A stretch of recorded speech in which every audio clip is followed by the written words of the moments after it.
ఓం నమో వెంకటేశాయ. చాలామందైతే నన్నడుగుతున్నారు. మీరు వైకుంఠ ద్వార దర్శనానికి సెలెక్ట్ అయ్యారా? మేము సెలెక్ట్ అవ్వలేదు. దీనికేదైనా సొల్యూషన్ ఉంటే చెప్తారా అని. నేనైతే లక్కీ డిప్‌లో సెలెక్ట్ అయ్యానండి. లక్కీ డిప్‌లో సెలెక్ట్ కాని వాళ్ళు, రూ. 300 స్పెషల్ ఎంట్రీ దర్శనం స్లాట్ బుక్ కాని వాళ్ళు, ఎలాంటి టికెట్ లేకుండానే నేరుగా వైకుంఠ ద్వార దర్శనానికి వెళ్లి స్వామివారిని దర్శించుకునే విధంగా మన టీటీడీ అవకాశం కల్పించింది. తిరుపతి లోకల్ వాళ్లకు జనవరి 6థ్, 7థ్, 8థ్‌కు సంబంధించిన టోకెన్స్‌ను డిసెంబర్ 10థ్ అనగా ఈ రోజు ఆన్‌లైన్‌లో రిలీజ్ చేస్తారు. అసలు వైకుంఠ ద్వార దర్శనం ఎందుకు చేసుకోవాలని ఇప్పుడు తెలుసుకుందాం. వైకుంఠ మార్గం ద్వారా వెళ్లి స్వామివారిని దర్శనం చేసుకున్న భక్తులకు స్వర్గధార ప్రవేశం లభించి జన్మ జన్మల పాపాలు తొలగిపోతాయని భక్తుల నమ్మకం.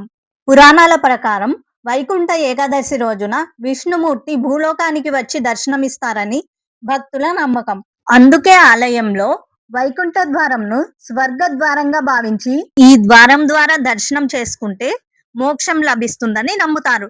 తిరుమలలో వైకుంఠ ద్వారం జయ విజయ అంటే ఫ్రీ దర్శనం ఎస్ఎస్డి టోకెన్స్, ఆర్జిత సేవా టికెట్స్, రూ. 300 స్పెషల్ ఎంట్రీ దర్శనం అన్ని దర్శనాలు చేసుకునే కామన్ పాయింట్. కాబట్టి మీరందరూ కూడా వైకుంఠ ద్వార దర్శనం చేసుకుని స్వామివారి కృపకు పాత్రులు కాగలరు. ఓం నమో వెంకటేశాయ.